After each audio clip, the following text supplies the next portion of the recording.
Hello and welcome. Hello, everyone. My name is Philip Ramos, and thank you so much for joining me here. Another series here in the Spotlight series, taking another deeper dive when working with different people, identifying different strengths, identifying new people that we can talk to, interview.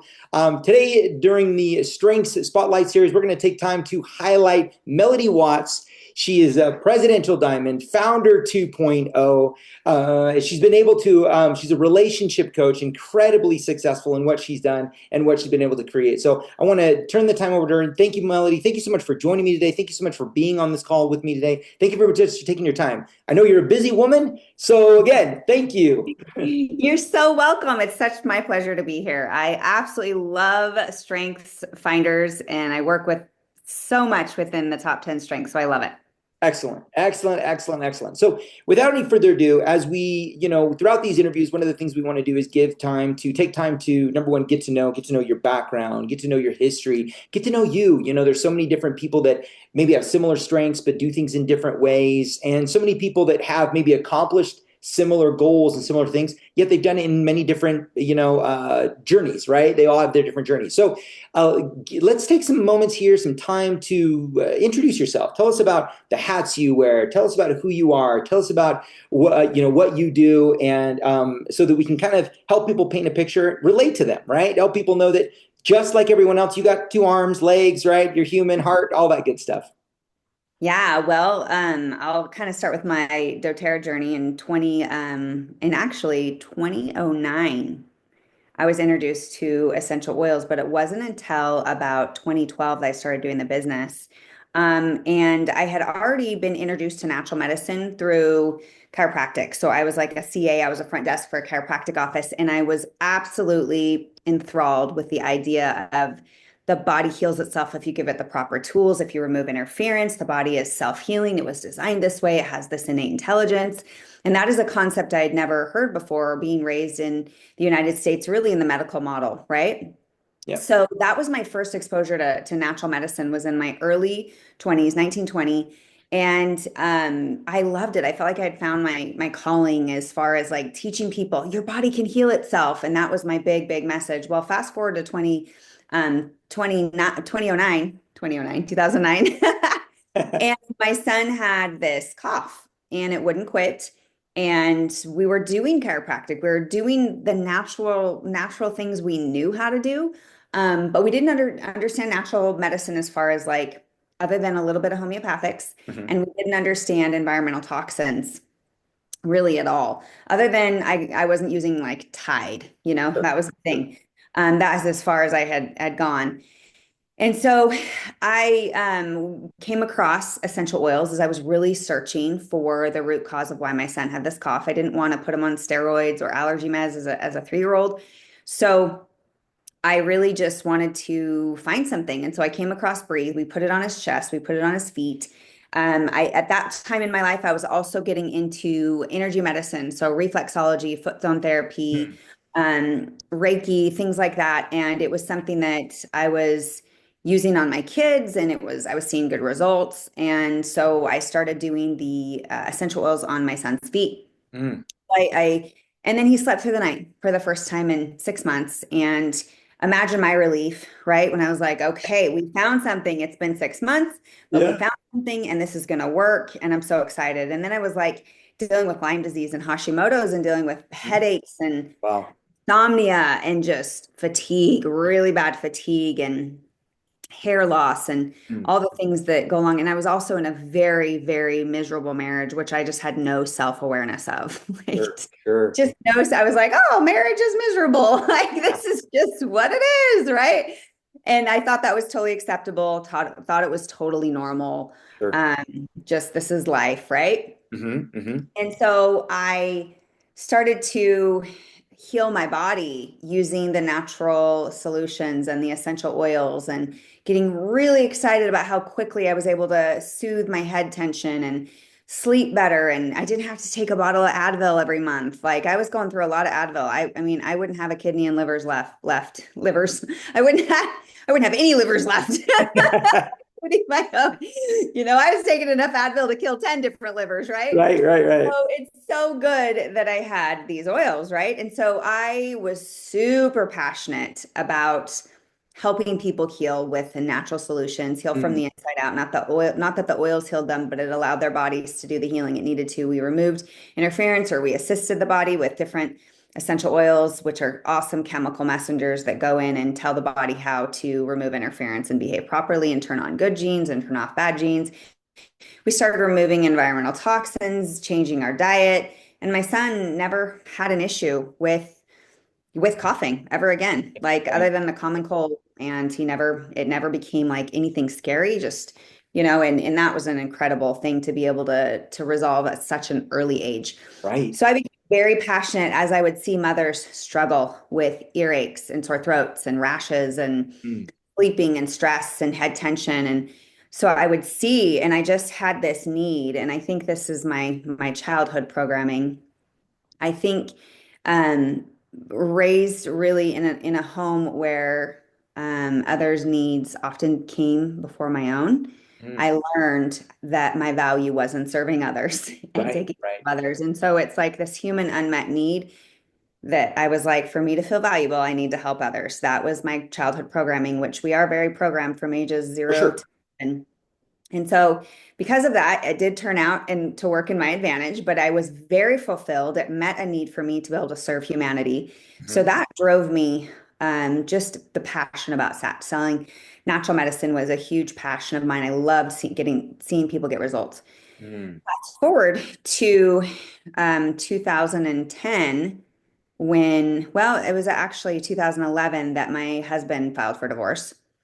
And that was a super stressful time for me because I wasn't expecting something like that. And I was Sure. just kind of raised in this model of you do not get divorced. That's so selfish. And Right. marriage is hard. Just dig in. And why would you do that to your kids? And so I was like, telling them, don't do this to our kids. So like, we'll work it out, and I was like hanging on by a thread. And thank goodness that he like followed through and like did it, because it was the best thing for us to not be married. Like we were just Sure. not good versions of ourselves in Sure. any Sure. shape or form. And it was a very destructive cycle. And if my kids would have seen that, Right. super depressed mom that was like, had a low self-esteem and never felt good enough and was, emotionally drained all the time and feeling resentful all the time, that would not have been a good environment for my kids to be raised in. Sure. And so luckily, my ex-husband is super happily married now, and we co-parent just fine. And our kids definitely had some fallout from that. For sure. But again, once again, the oils were a huge tool to help guide my children to be in touch with their needs, their emotions, to build a process. And what I love about having these tools and having the self-awareness around the tools and the patterns that come from both of their parents. My kids don't vape, they don't Mm. do pot, they don't do alcohol, they don't have social media addictions. They, not that it was easy, Sure. but they Sure. worked through their emotions in real time, processed, learned how to meet their needs, learned how to speak their needs, learned how to put up boundaries with adults in their life. Hmm. And the skills that they learned in that process were just invaluable life Sure. skills. And it was because we had the tools with the essential oils, the essential emotions breakthrough that we use. And I remember there was really a defining moment. And sorry if I'm getting off track here. No, no, you keep going. I love this. This is great. There was really this defining moment where when my kids would come home from transition, it can be really tough for kids in divorced or blended families to Yes. transition from home to home because it's Yes. such a different environment. Like I said, my ex-husband and I, totally different environment. Like Sure. we weren't on the same wavelength on literally anything. It's a wonder we got married. So we get along great as co-parents, though. It's great. So, but yeah, they would come home and it would be such a crazy transition, Mm. and their behavior was so bad. I'm sure so many divorced parents can relate to how the kids act when they get home from the other parents. It's like Sure. this, "Whew, right? It's like this whiplash, right? Emotionally too. And my goal was to create a stable, regulated, emotionally regulated environment. And I had this intuition in the moment that discipline, like I was raised with like you act out, you get in trouble, you're disciplined. You don't have something nice to say, shut your mouth. Like Right. that was the environment that a lot of us Gen Xers were raised in, right? Sure. Sure. So so I started seeing myself fall into some of these patterns of discipline. And I Mm, was like, that doesn't feel good. That didn't make me feel good when I was a kid. Like, how would I do things different? mm, And what I really wanted to do is seek to understand root cause. And I've always been super passionate about root cause wellness and root cause healing ever since I learned about chiropractic. mm. And so I was like, well, there has to be a reason why they're behaving this way. It's not just because they're bad kids, Yeah. right? So I started going into the essential emotions and I started to work on, there's a whole list of emotions in the book. Hmm. And I started to coincide what I felt they were feeling. I also, in my house, we do super advanced muscle testing. I've been doing it since my early 20s. And so I would go through and I would actually test what emotions were causing them to behave this way. And it was literally emotions like worthless, humiliation, shame, not good enough. Like, and these are common emotions that children have all the time, including when we work with couples. These are really common emotions that adults had when they were children, and they bring those belief systems into their relationships, and it's very destructive. Yeah. So to be able to address these emotions and be like, oh my gosh, they don't need, so what is their need right now? Because that's what drives people is their human needs, their unmet needs. Yes. I was like, their need is not discipline and isolation and being, being in trouble. That's just more shame and more whatever. Yeah. They've been through a hard time. They need to be understood, validated, and loved. Most importantly, loved.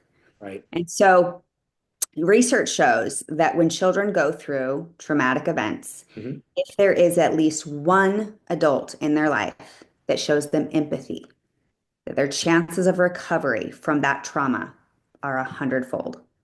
That's It's like, yeah, it's really powerful. So I showed up and it didn't take long for me to be like, this pattern's not working. I honestly think it was like maybe 3 or 4 times. And I showed them this outpouring of love and validation and understanding. Like they used to come home and this happened and this happened and be like, oh, it's fine. You'll be fine. Your dad loves you, you know? And yeah. instead I was like, tell me about it. Yeah, that is tough. I'm so sorry. Like, just the validation and the understanding, and oh, give me a hug. Like, what can we do to make you feel better and loved and important? Wow. And their emotion, their state changed within an hour. Within Wow. an hour. Whereas prior, it was 3, 4 days of discipline, shame to conform. That was the pattern. Shame to conform. You will behave or you'll be in trouble and you'll lose privileges. Hmm. That's it. And I'm all about consequences when the consequences match the action, Sure. Sure. Of course. right? But them being sassy and disrespectful was a direct result of their emotional state. Yeah. And we were able to flip that through the oils. And so I became extremely passionate. And so this is really interesting.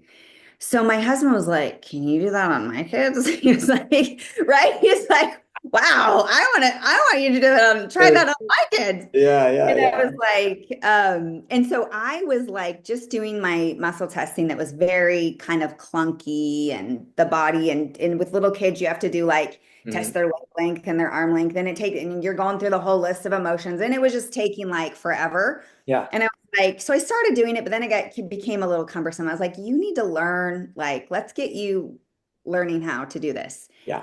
So he's like, hey, there's this seminar, this body code, emotion code seminar. I'm gonna go to it. And he comes back. So he goes the weekend, gets, does this emotion code, body code seminar. He comes home, muscle testing like he's this master Yoda. And I'm like, okay. So he's way better than me. And I'd been doing it, I don't know, 10, 15 years, Yeah. way better than me, way more accurate than me, way faster than me. And I was like, well, that sucks. I was like, actually, secretly, I was like, actually like so happy for him, right? Yeah, Because yeah, yeah, it's yeah. huge. But I was also Deep down, jealous. you're like, Like, I want to be that good.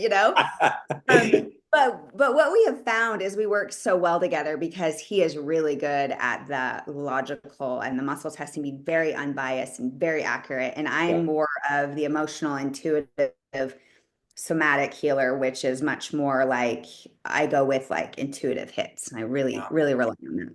yeah. So we work really well together, even though I can muscle test. So long story short, now my kids are 16 and 19, Hmm. and they are just these incredible humans. And I really attribute that to the emotional environment of helping our kids clear their traumas, meeting their emotional needs, Hmm. and also seeing a very, I did this one time for somebody that I was working with, a teenager, and I went like this, and she goes, "When I come in your home, that's what I see Wow. with the partnership." She's like, "That's what I want to see with my parents." Yeah. And it's causing me a lot of pain, Wow. right? Because she sees this. Yeah. Yeah, for sure. And so that has probably been the key crowning thing that has created success Mm. for Walter and I is his ability to hold space for my big irrational, illogical emotions that some of us have. Yes. Also, I'm an activator, so being like very quick to like take action and do things. And he kind of will be like, okay, I love that you're an activator, but let's also be logical and analytical, right? And so he brings this balance in that is just awesome. But he loves it because I push him out of his comfort zone and he Sure. brings me down to a space where I don't do stupid things. And it's like this perfect synergy. So one thing, and I remember my son saying one time to my husband, Walter, thank you so much for showing me what healthy communication looks like Oh, in a home that's and awesome. modeling that for me. He's like, because he's in different environments, right? School, he friends, parents, aunts and uncles, wherever it may be, grandma, grandparent, like wherever it may be. And so it's a stark difference when you see conflict Yeah. resolution not Yeah. working Yeah. and it causing more big, huge problems and mountains out of molehills. Yeah. So as he got into his adult years, he was really able to see how important that environment is. And even though it was tough in his younger years to go through the transition of divorce and bringing on new step parents on both sides and dealing with custody battles and like health needs that are met. And luckily, they were pretty much on the same page of us with health, but I know that can be a really, really big issue for people. So all that to say, translating that into the doTERRA business was literally just our lifestyle. It Mm. was like, okay, we're using these for natural remedies, we're using these for emotions, and now we're leading people how to heal themselves, lead in their homes, and heal their relationship dynamics. So Mm. it became very integrated into what we do in doTERRA. And my drive for the business, because everyone I think has the heart to help someone else heal, right? But the consistency is what is the difference is like what made me show up in a business capacity Hmm. rather than a servant capacity because you really have to do both. You can't just be like, I'll help people when the time comes. Like you really have to seek people out and then you have to develop business skills and Yeah. business leadership. And that came when I was picking my daughter up from daycare when she was 3 years old. And this is where I really started hitting the business hard. I'd picked her up and her dad had just moved away, like out of state. Hmm. Her grandma had just died in a car accident. And I'm dropping her off at daycare because my mom's not there to take care of her anymore. She's 3. I think children 0 to 5 really need to be with their caregivers, right? Hmm. Not that there aren't times when it's necessary, which in this Certain case, I was situations. a single mom and it was totally necessary, Yeah. right? So I understand that there's those times for people, and I don't judge anybody for it. I did it myself. Hmm. But feeling this big drive that she's crying all day Hmm. and realizing by day 2, picking her up, going, she's not acclimating. She has been through too much. She's been through too much loss Hmm. to be away from a caregiver. Yeah. And so her particular circumstances, I felt like it was doing emotional damage. Hmm. in there. Whereas some kids, they really do acclimate just Right. fine. And if they have a great, healthy attachment with their parent, maybe they're there a half day and, like maybe they do fine with that. But in her particular case, she was not acclimating. And it wasn't because she was a baby, it was because she was done with loss and abandonment. Mm. So in that moment, when I picked her up and she had just been crying the whole 7 hours and she had welts on her face from crying, I was like, I am not going to drop her off at daycare ever again. And Mm. I will build this doTERRA business and I will make it work. And so that is what drove me, was my why, and it was my kids. And so I really think having a deep why and being able to see the light at the end of the tunnel. And for me, my upline had hit diamond. And so I was like, it's possible. I was like, if she can do it, I can do it. Like it really made me think, like belief is huge. Belief is my number You. two. Yeah. Yeah. And so it's like, if I didn't believe, if I didn't have that, my upline modeling that it could be done, I probably would have just been like, oh, it's just another network marketing company. Sure. Like, Pipe dream. you Yeah. know? And I think that a lot of people go into doTERRA with that attitude, like, oh, I'll see if I can make some money, but I'm not going to like really put any effort into it because what Yeah. if it's not worth the risk? And I think that is a huge belief block that so many people have. Yeah. So for me, I was like, I have no other options. Like if I'm going to be an entrepreneur and I don't have the capital to go build a franchise or build something out there that's going to make me income right now, Yeah. like being able to just have a product I can sell and quickly scale and build was really, really big to me. And I remember, I think this is so funny, like the first 25 people I contacted, I think like half of them, and this was like 2011, Mhm. like half of them, or maybe 2012. I can't remember. Yeah, 2012. Like half of them were already in doTERRA. So my warm market were the innovators. And I was like, this sucks. Yeah. 2011, like nobody's doing doTERRA yet, right? Yeah. But like my warm market is the innovators. Like we're the people That's that awesome. knew about gluten 20 years ago, Yeah. Yeah. We Yeah. knew about glyphosate 20 years ago, and we're like, thanks for catching up, everybody. I'm glad you're here. Yeah. Right. Like the innovators are totally my war market. So it was kind of discouraging. But I had this deep why, and I was Yeah. like, I'm gonna keep going. And I mean, I had to get outside of my war market Sure. ASAP. Yeah. My war market didn't make it past 25 people. I was like, who do I know? I don't know. So I had to get out there. And I did booths and I did networking. I mostly did booths. I didn't have big, this is like before social media was big. And so I just did a ton of networking and booths and worked with my friends and my warm market and the relationships that I had Yeah. and leveraged the relationships that I had. And so I built very quickly.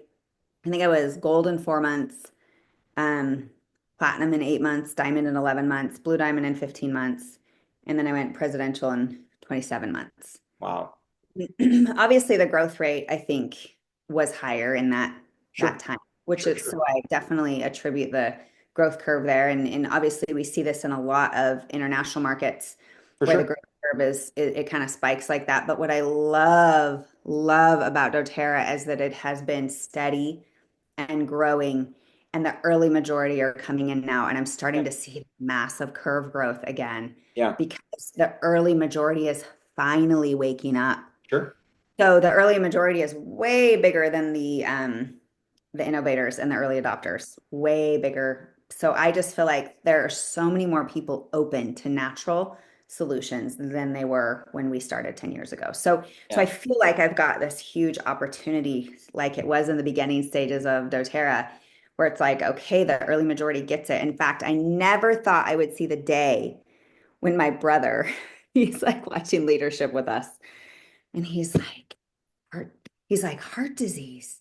Like, yeah, these are all the problems going on in the world right now. It's like clicking for him. And instead of giving him like here you go, let's just blend this up together and make you a roller. And all you got to do is take 5 drops of this. And Right. he was Right. Right. like, what are you doing? He's Yeah. like, weirdo, right? Like that was my brother for the last 10 years. Yeah. And it just like made fun of me, right?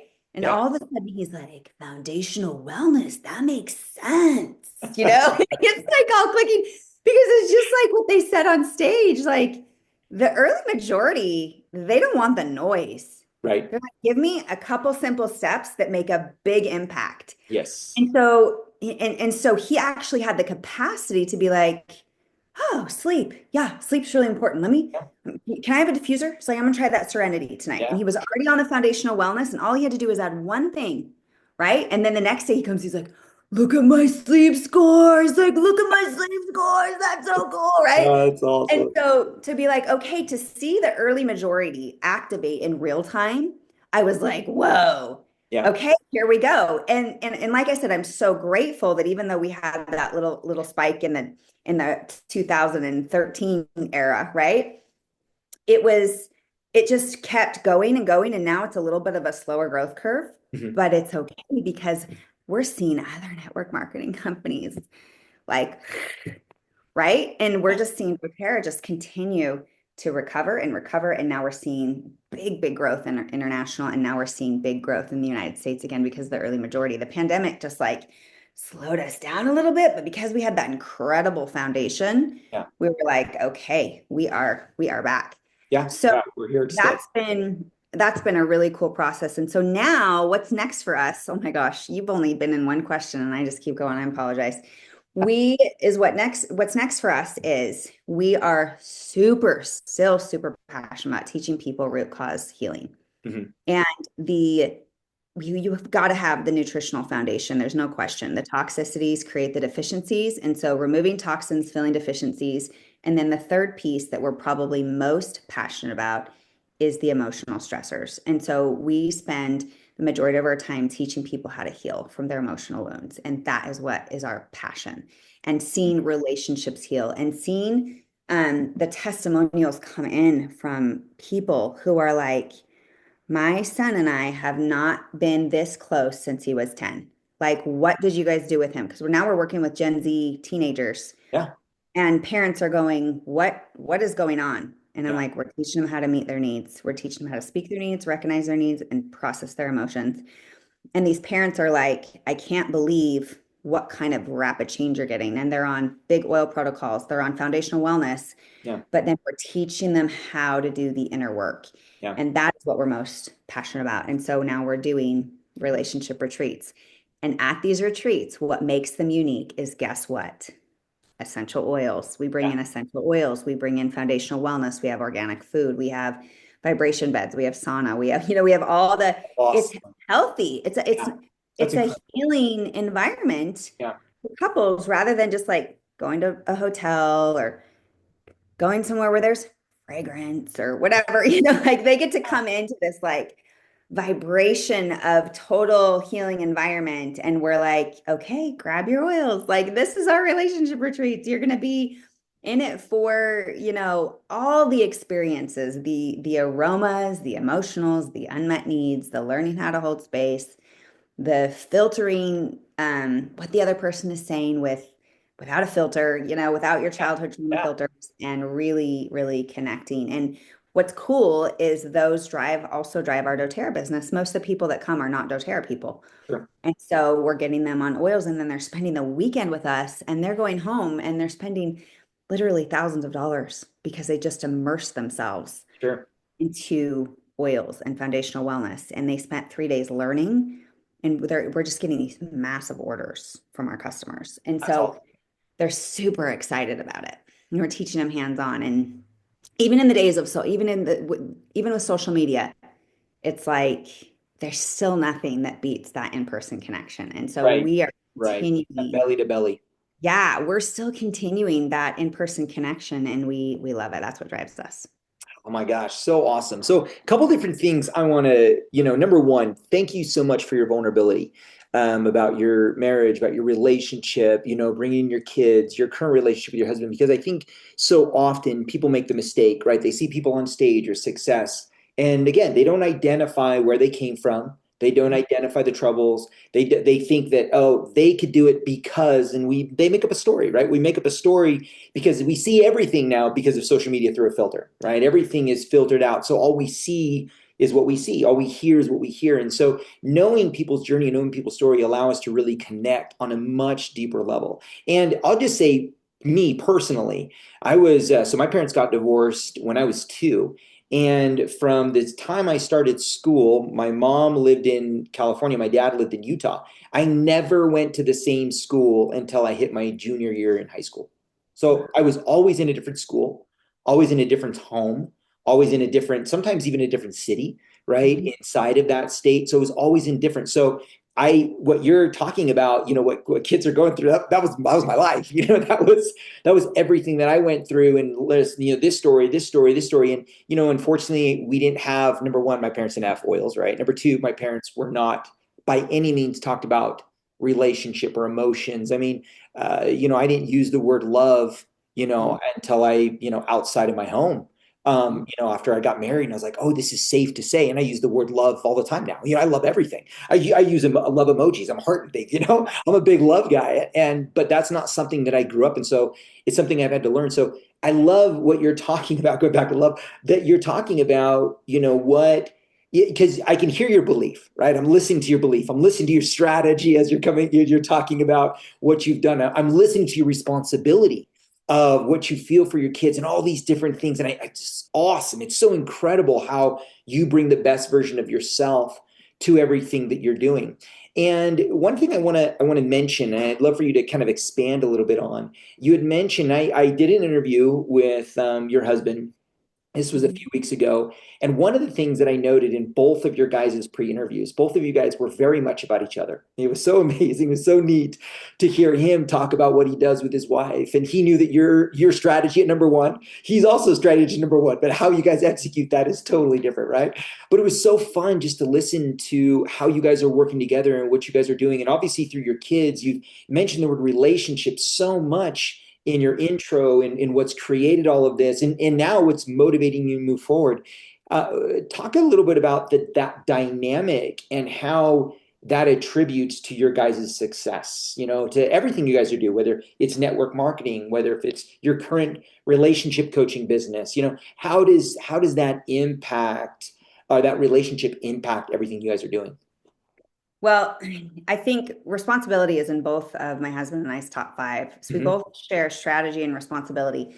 And taking ownership of your own stuff. We actually worked with this incredible healer. She's a frontline leader for me now, which is so cool. It was like really divine timing. Mm-hmm. But we were going through kind of a foundational belief period where we're like, what do we believe about the world, life, each other, love? Like, let's like redefine everything on our terms. And we went through this process and we worked with this mentor. And she told us, she says, when I see you and Walter, I see you guys like in this, like and just bear with me on the visual, right? But like in a hot tub or in a tub, and you're just like all your guys' junk is like getting on each other, and you're like projecting on each other, and you're like all your unmet needs, you're expecting the Yeah. other person to fill and Assumptions, feel all the sorry for you, and you're just playing, and you're just like, blah, blah, blah, blah, blah. And she goes, what I'd like to see is for you guys in your own bathtubs, facing the sunset and holding hands.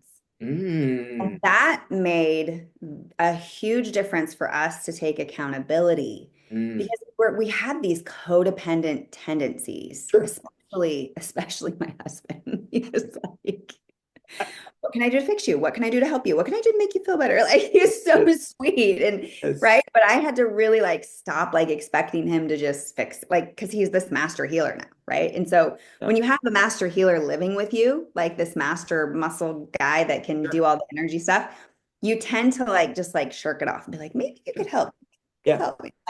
And she's like, you need to go inward, you need to go inward. And then I started really going inward. And what's really cool, as he saw me go inward, he was like, show me how to do that. And then I showed him how to go inward. And then it like flipped, and I was helping facilitate him. And then we started Mm, to learn how to go inward and how to go inward and meet our needs and process. And then we just showed up as partners, mm. as much more healed versions of ourselves Sure. and taking ownership. I used to like when we were first married, I used to like just blame him for everything that was going wrong in my day. Hmm. Or like not blame him, but really make it feel like he needed to do something to fix it.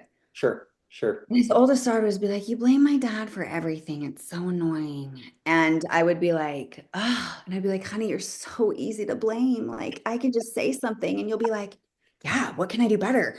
And it was like, he's like, I was like, so if you would make it a little bit easier for me to not blame you for my bad day, like stop taking it on. And he would be like, okay, okay, I can work on that. Like, you That's great. know, he That's was always great. like so eager to take responsibility for everything. And I was like, stop taking responsibility when I'm having a bad day, you know? Yeah. And like, honestly, that pattern is really hard to get out of. Like, if I'm Sure. having it, like, I've come so far in the last Yeah. 2 years. But like, if I'm having like a slug, like, I'm like, I don't feel good today. Something you can do to make me feel better, you know? Yeah. Like, and like, I'll just like vent, and he's so good at holding space for me. And That's then he'll be awesome. like, I remember one time though, and this is probably like one of the most beautiful memories I have is we were first married. And I was like, okay, we're married now. Because I like to take responsibility too when I'm self-aware.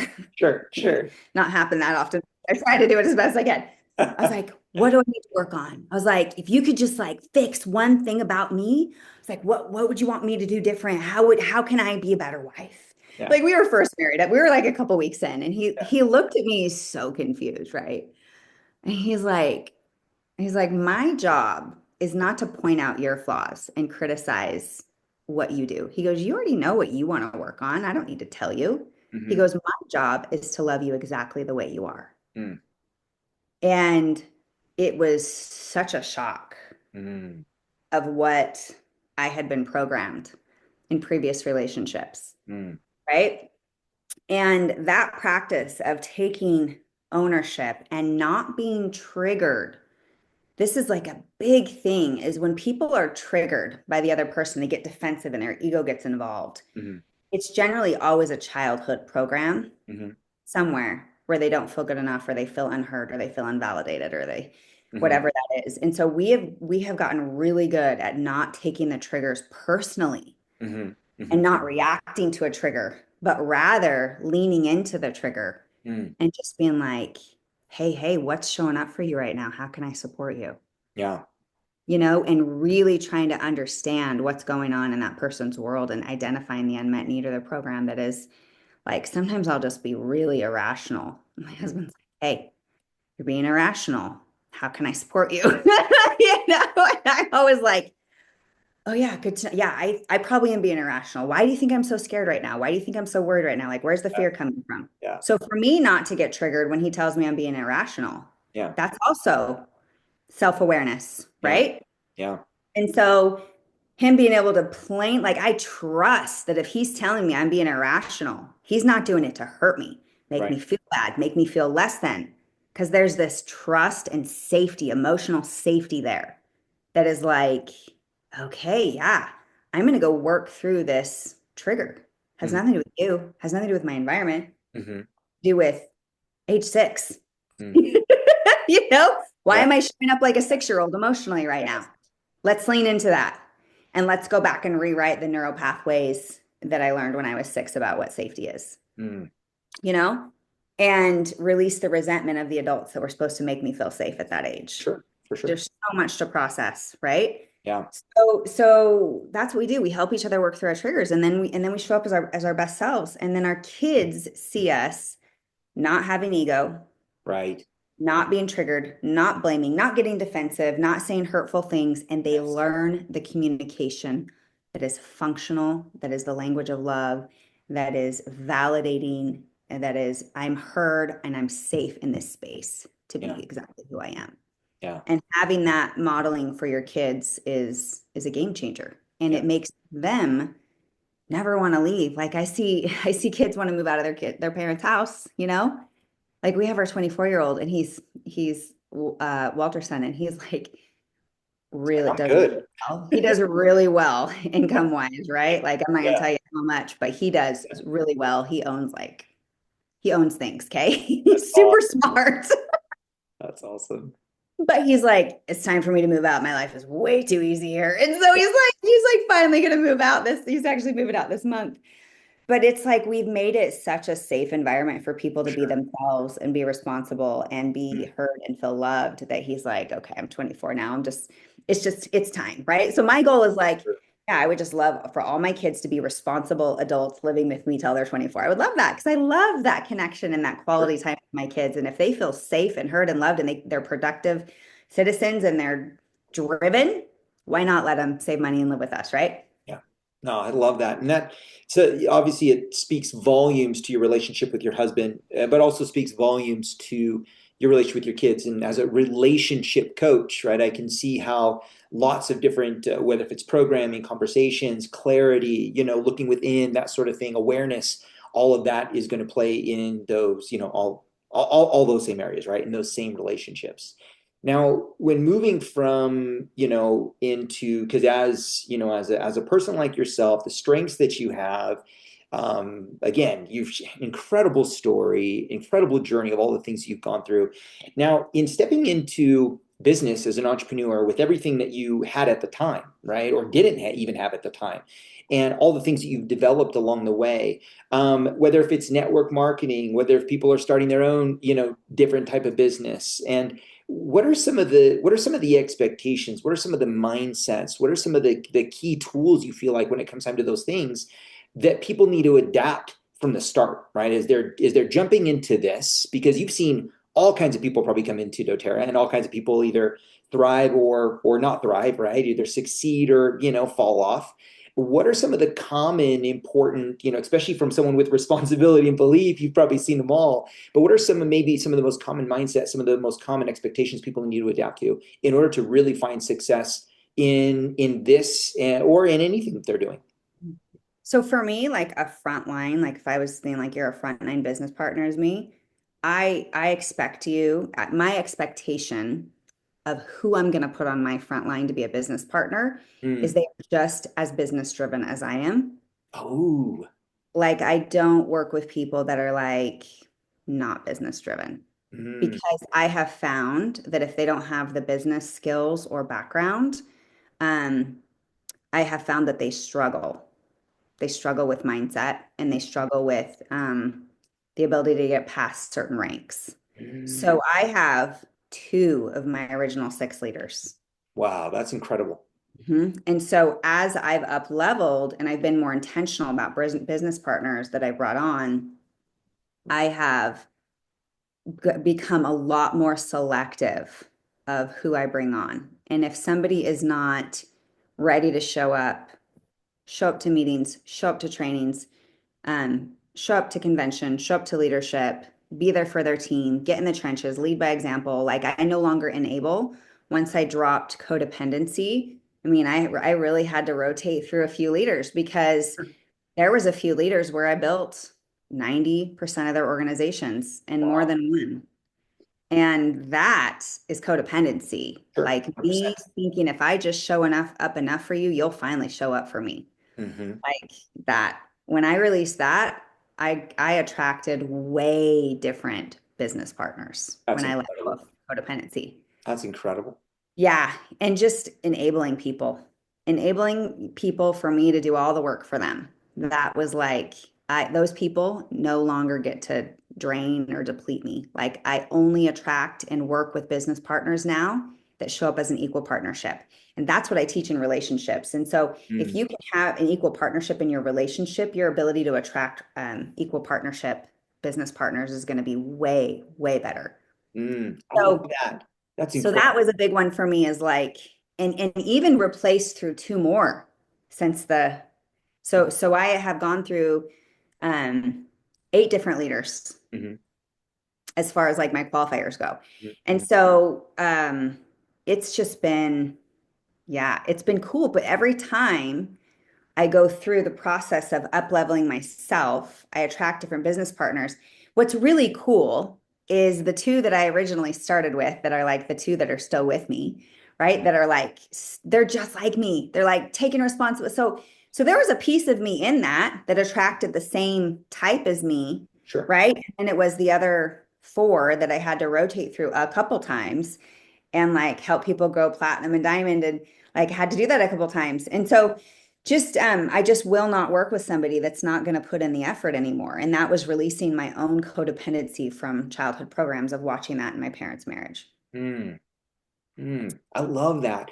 And that's really what's hard, right? Because we are in network marketing industry, as a whole, there's no single business opportunity out there, business structure that you can get involved with the greatest amount of potential and the least amount of risk and the least amount of investment, right? And that's what Right. That's why so many people get involved. However, so many people get involved with this expectation of luck or this expectation. They look at their, whether you call it an auto ship, LRP, monthly order, as an investment. And Mhm. so then what they're doing is they're waiting for their investment, right, to pay them back. And that's not how it works.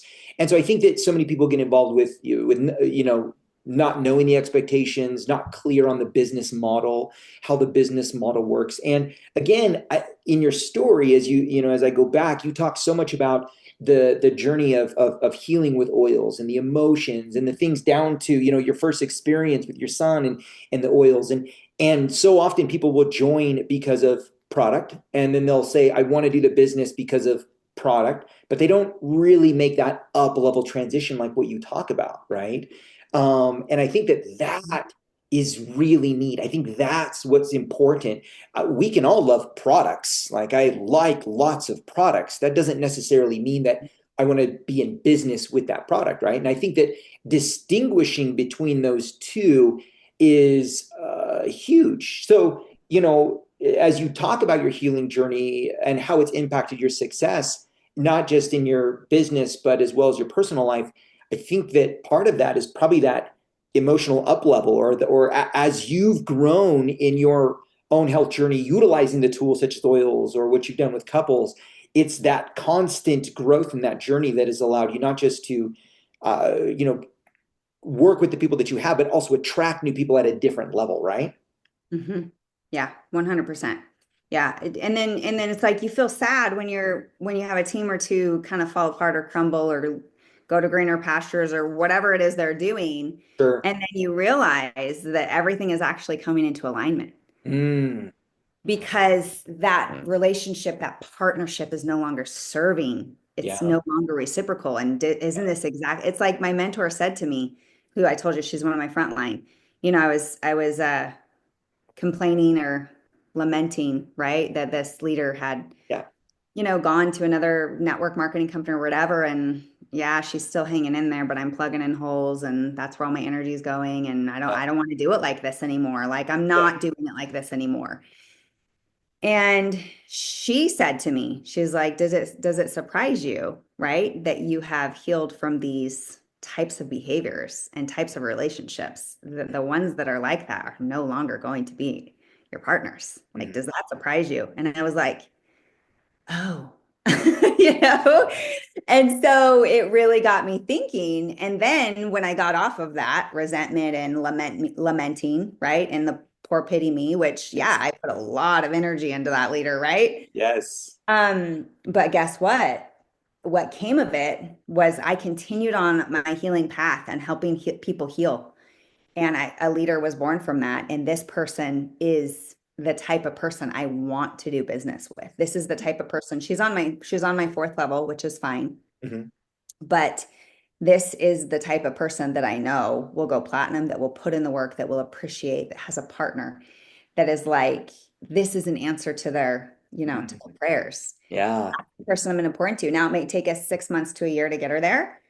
And I'm totally willing to wait that as opposed to have all my energy going into plugging in holes for a Yes. team member that's not a real partner. Yes. And you know what? That team member, they could hold their rank for the next few months while they very well could.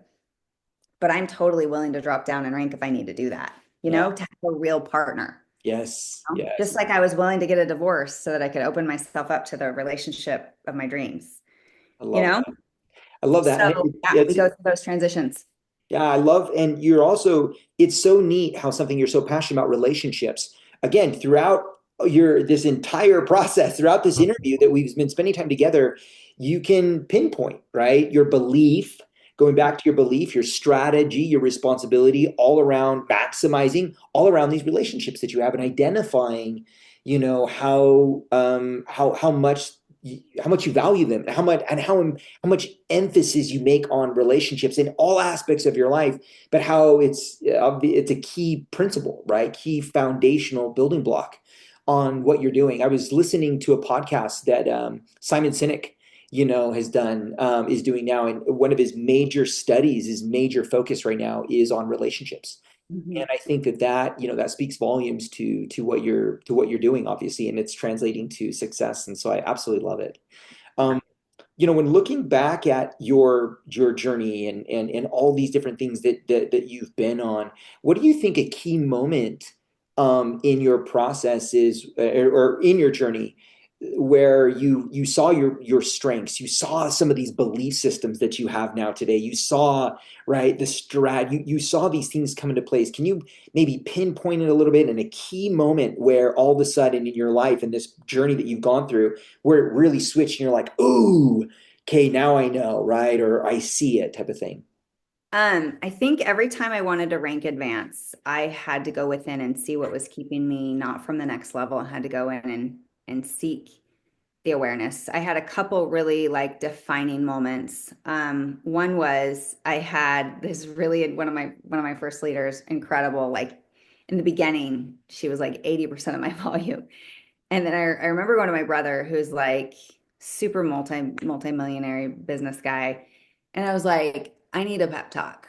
I was like, here's my team. Here's what I have going on. I really want to hold, rank advance past Blue Diamond. And he's like, I'm like, and I was like, here's how much volume on each leg. And he's like, okay. He's like, where are you spending all your time? I was like, over here. How much volume is that person producing? I was like, they're like 20% of my volume. And he's like, and how about this person? How much are they producing? I was like, 80%. She's like, how much time are you spending on them? I was like, 5%. Right? And he goes, oh, this is easy. He's like, you need to spend 80% of your time finding five more partners like that. And I was like, oh, okay. Right? Cool. And I was like, what? Like it was crazy. So that was a big one for me. And the thing is like when you're around people that make more money than you or more successful than you, whatever way, shape, or form, you don't really want to know their strategies. You actually want to know how they think. Yes. Like that, like they think differently. And when you think differently, you create differently. What you build is totally different. And so Mm. you want to learn how people think, not, I mean, strategy is great, but if you don't know how to think differently, Yeah. then you're going to end up with the same thing no matter what strategy. Strategy you might get a little ahead here and there. Mhm. But if you don't change your mindset and the way that you think about things, that is what you're attracting. It's a magnetic force in your life, and you will attract exactly what you think. Oh, So for me, so true. yeah. So for me, the second pivotal moment was probably learning strength finders Mm. and being like, oh, this is why I haven't been able to duplicate because I have these top five strengths and, three of my leaders aren't maximum. Like I'm trying to teach them how to build the business, how I build it. Yeah. Yeah. And my top five strengths are all in influencing and strategy, or I think there's one executing, and their top five strengths are totally different than mine. They're all relationship building, right? Yeah, yeah. And so whatever, so I'm teaching them. But the Yeah. weird thing is I use my relationship strengths in all my on my top five. I would say my relationship strengths are in my 6 through 10. So Mhm. I use all those relationship strengths to for my top five. And so being able to be like, oh, I'm trying to teach these people to be me. Right. I need to teach them how to be them. Yes. And I think that was a big defining moment, learning strength finders, Mm. and learning just how people naturally do things and how I can help them, excel in that. So those were the two kind of defining moments in my doTERRA business. And then I think this is really interesting. Just this last year, I like really wanted doTERRA to bring on a couple new products that I've been pushing for like Mhm. years. And they're like at Blue Diamond Summit, they were like, no, that's not the direction we're going. Mhm. And I was like, so mad. I was like, I was like, throwing a pity party about it. And then I just got perspective. Like, Mhm. what is this for me? What does this mean for me? Why am I codependent on doTERRA to fix them, fix the things I think they need to fix so that Mhm. I can sell the products I want to sell? Mhm. And I really changed my attitude around that. And I was like, what I need to do is look at what they have, which is this incredible lifestyle product. Mm. Honestly, people still do not know how to use their oils, Sure. right? And I just need to double down. And this is what doTERRA wants to focus on. Great. That's what I'll do. They have really incredible oils.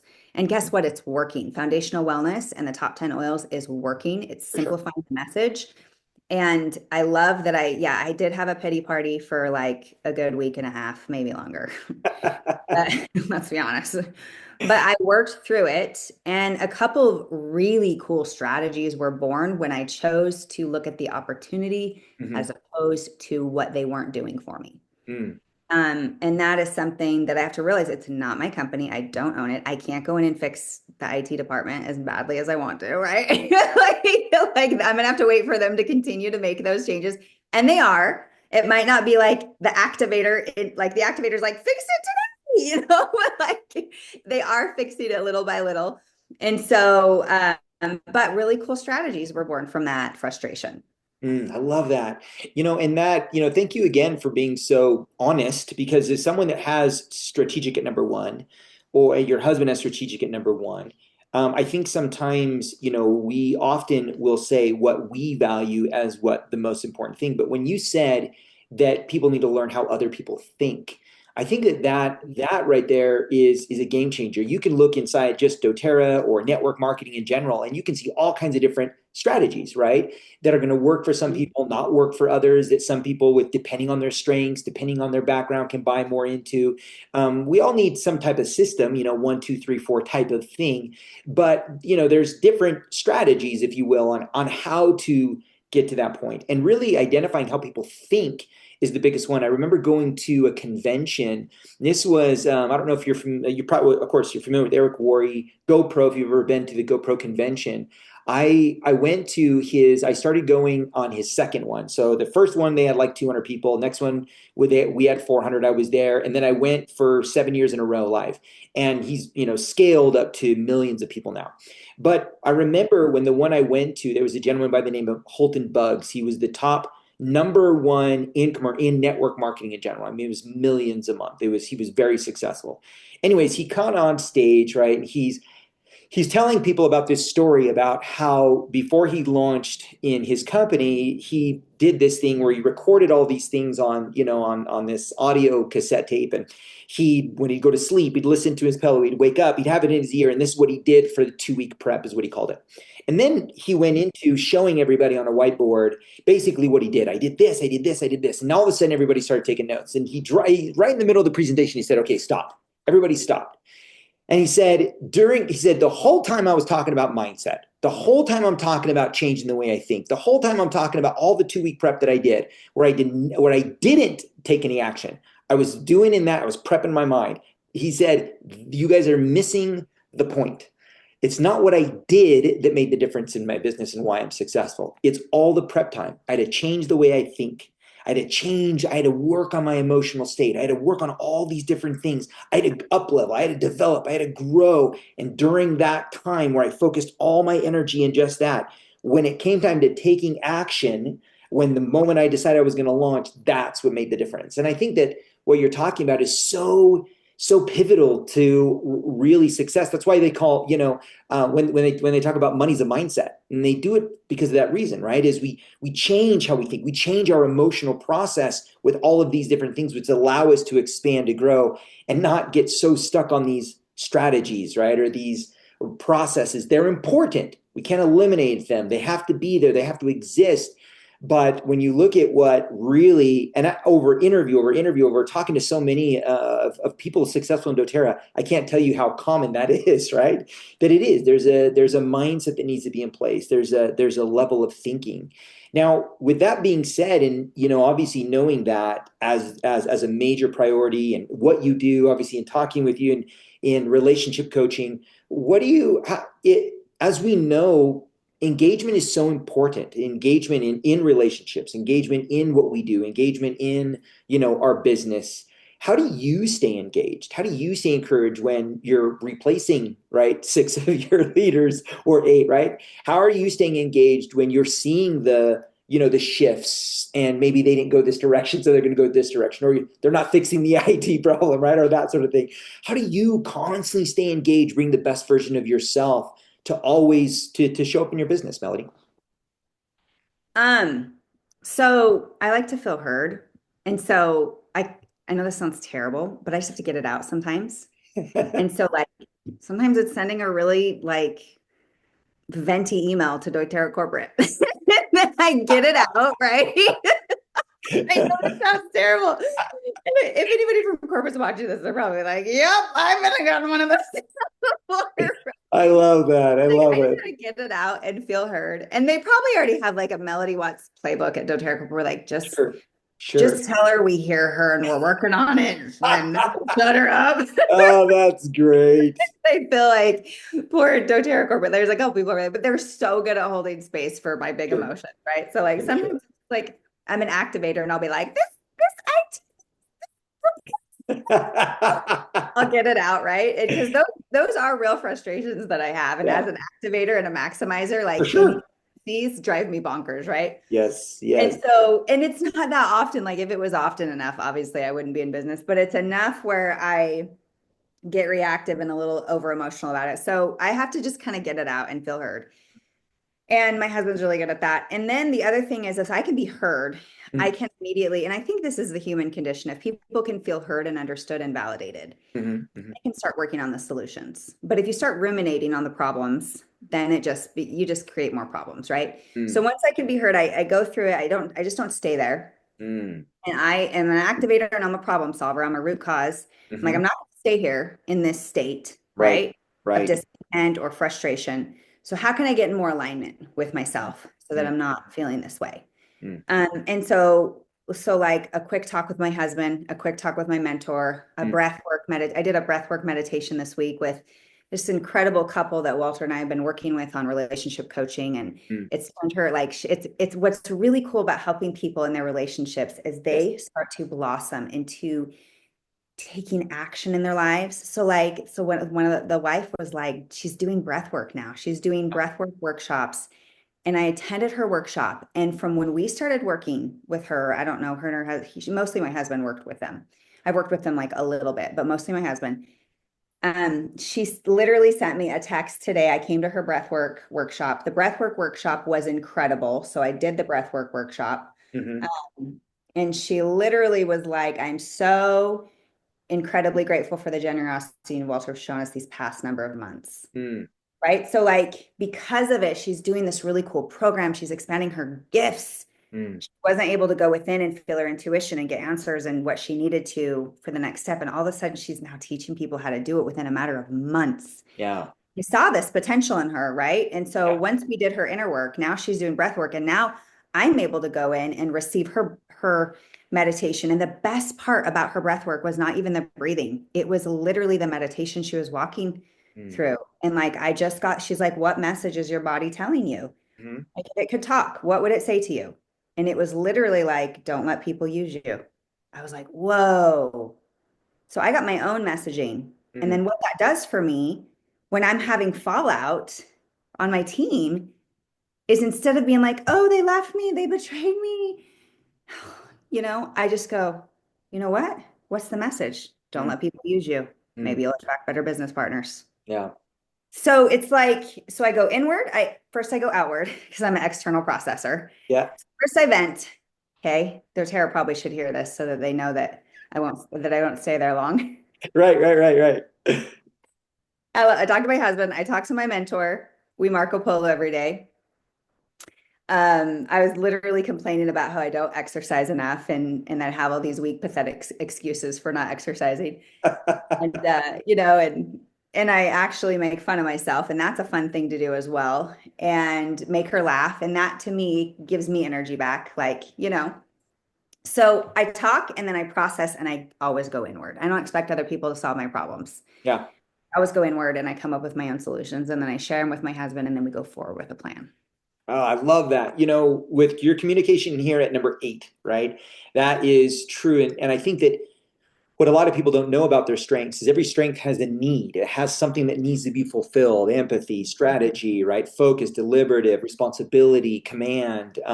We all have this need. And what helps us stay engaged in anything that we're trying to do is fulfill part of that need. And in this case, the email, the vent, the share, the communication, the polo, the daily polo, all of these things allow us to get it out for some of us, right? I have communication number four. Believe me, I can relate to everything you're saying. So, I think that there's that level of importance of knowing who we are. Going back to what you said, right? We want to know who we are. We want to know how we think, as well as the people that we're working with. How do they think? And then lean into that so that we can fulfill some of those inner desires, right? Those inner needs that we have. And when we do, we're like, whew, all right, onward and upward, right? Let's go. Chick next, type of Yeah. thing. I think that's super important. Now, with knowing yourself and knowing what stays engaged, and obviously you can identify, just like our communication, there's times when it serves us, and there's times when we're like, right? Did that go the way I wanted to? We can overdo, underdo anything. How do you feel like your strengths and who you are, your experience, your strengths, all these different things have help you shape and lead your team, as the presidential diamond, as a, founder 2.0, all the things that you've done, all the things that you've accomplished in your business, and then leading into, being relationship coach. How do you feel like, and especially with relationships in your team, how do your strengths kind of shape that, what you do specifically in there, and how you do it uniquely? Belief probably plays the biggest role in my leadership for my team. I really teach people how to believe in themselves, and I do that through love. Like, I just love people. I show them I love them, I care about them. And I breathe belief into them and confidence. And so if I'm making, this is like something a gift that my mom gave to us kids, that all of us are successful entrepreneurs, and I really chalk it up to my dad's work ethic and my mom's ability to make us feel important. She Mm-hmm. always made us feel like we were the most important person in the room, Mm-hmm. and that she always made us feel like we were her favorite child, and she always made us feel like we were just amazing at what we did. And so she breathed that belief into us, breathed that into us. And then I think that that is the gift that just has kept on going with a generational pattern. Like, we oftentimes will look at our parents' generational patterns and what they passed on to us that weren't Yeah. great, right? But sometimes we forget to look at the positive things that we got from our parents. And Yeah. my mom was such an incredibly empathetic, loving mother. And I know not everybody is blessed with that, but I think that played a huge role in the belief factor and believing in myself. Sure. And so she would tell me my strengths all the time. She would say, "Oh, Melody, you're so efficient," and that's my maximizer, right? And so, and she always would laugh at my jokes. She always laughed at my jokes. I was always getting feedback, and that always made me feel good about myself. So constantly making me feel good about myself. And Yeah. then I just go and I repeat. And I think the nurturing qualities that my mother instilled in me, I really try to nurture and love on my team and make them feel loved Wow, and that's validated. incredible. Wow, what a great observation.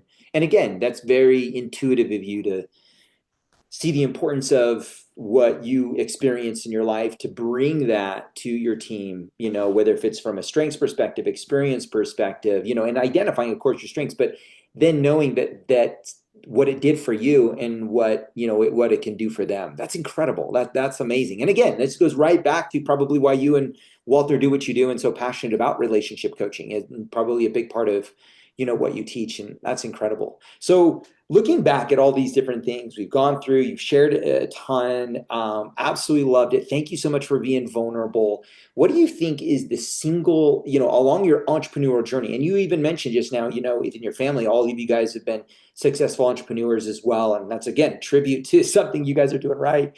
But what do you think the single most valuable lesson that you've learned along the way, in for yourself or the people that you see that are successful, that you could impart to someone? What would be that, golden nugget, if you will, that you've realized in your journey?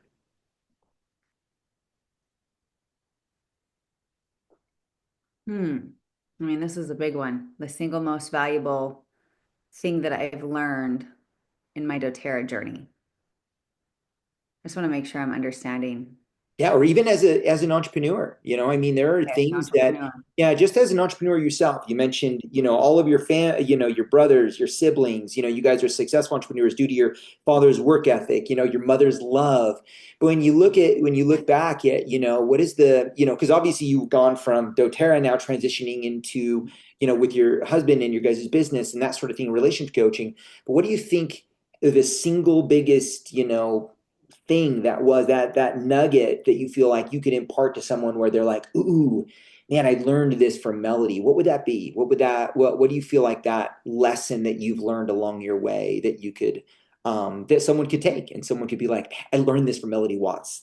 I think that the biggest thing that has made the biggest impact in the lessons I've learned as an entrepreneur have been connection. Mm, So, connections to self and connection to the most important people in your life. mm, Like the most meaningful things in life are right in front of you, mm, right? So, if you are those connections and the people that you interact with day to day, this has not only been the most valuable thing in my doTERRA business and entrepreneurship, but in for my children.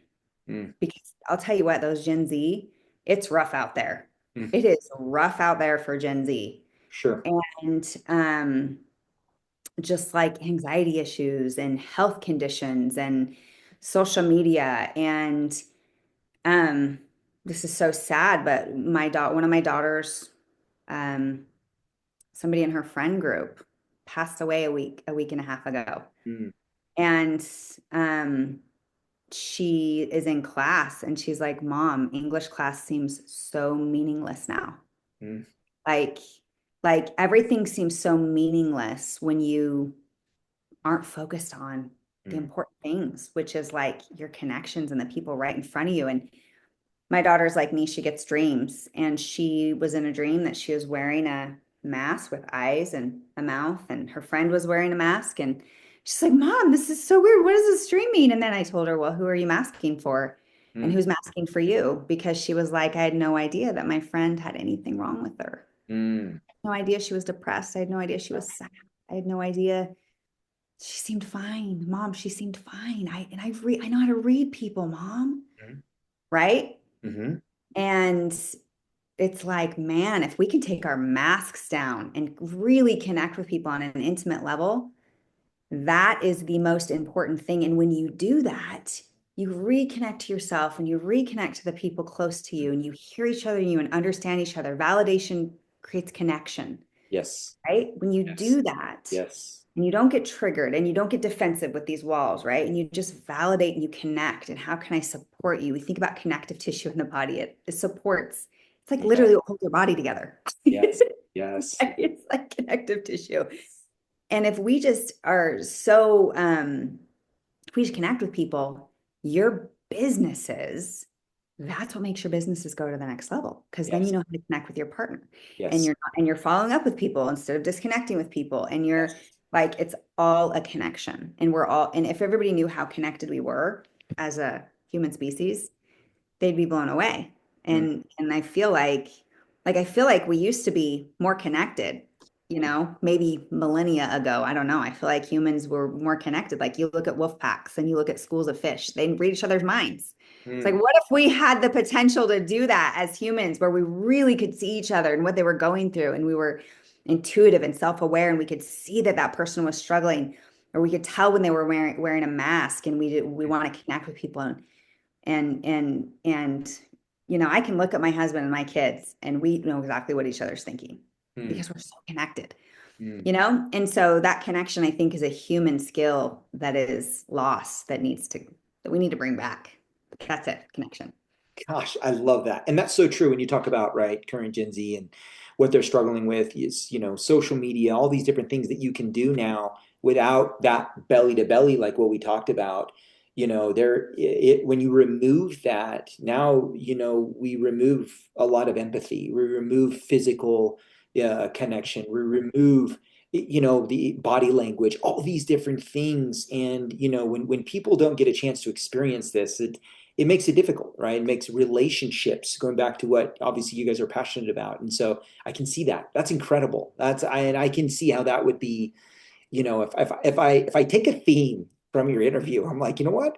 I need to be better about relationships. I'm gonna think about this, and I'm gonna take my relationship skills to a whole nother level. I'd like to think I'm pretty good, But I'm like, I want to be Melody Watts good. I'm going to start thinking, I'm going to start asking better questions, think about relationships because You ask great questions. Wow. You ask incredible questions. well, thank you. I appreciate that. Like I said, as much as kind of going back to what you said, I want to know how you think. I mean, Mhm. that's the truth. I want to know what makes Melody Melody because I can see it on the wall, right? You followed the same comp plan that everybody else followed. You had the same product that everybody followed. You didn't have any secret products or secret payout that everybody didn't get, but yet you achieved a rank that so many others, but you think differently than other people. And so if we can learn more about the way people think and say, ooh, how can we relate? How can we use that? How can we identify with that? It's like, ooh, I want to do more of that. I want to so again, so thank you so much for sharing. Thank you so much for being so vulnerable because it's this kind of stuff that I think that people really need to know is there is no magic sauce. You're the magic sauce, right? You are what make the sauce. You're what make the magic in the sauce. And we're all in network marketing. We can all be in the same comp plan, all have the same product. But what makes us unique is inside of us. And then how do we outwardly express that in our relationships that we build and the connection that we make? And I just absolutely love that. So, in wrapping this up, Melody, again, thank you so much for your time. Is there anything that you want to leave? Anything you want to leave with? Someone walking away from this, someone just watched this, anything that you want to leave is one last thing before we end this today. Hmm.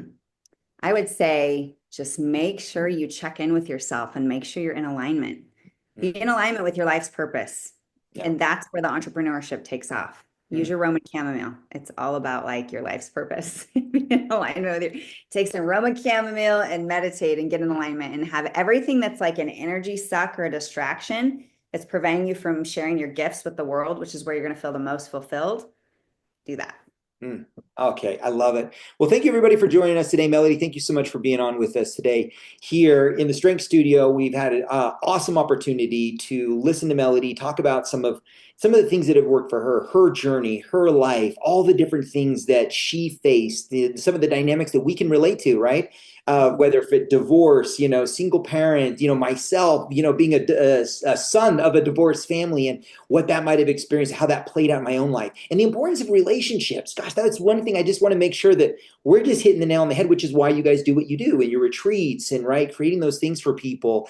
And so connect with her, right? And reach out to her, asking her about these retreats and some of those things, because absolutely, right? We all think we can get better at that. So again, thank you so much for everybody watching this. Thank you so much for everybody here today. I appreciate you. And do me a favor, type in the comments what you learned. What is your golden nugget? What is the thing that you took away from this interview today with Melody? So thank you again for watching. Have a beautiful day, and we'll see you next time here at the Strength Studio. Thank you, Melody. Bye-bye.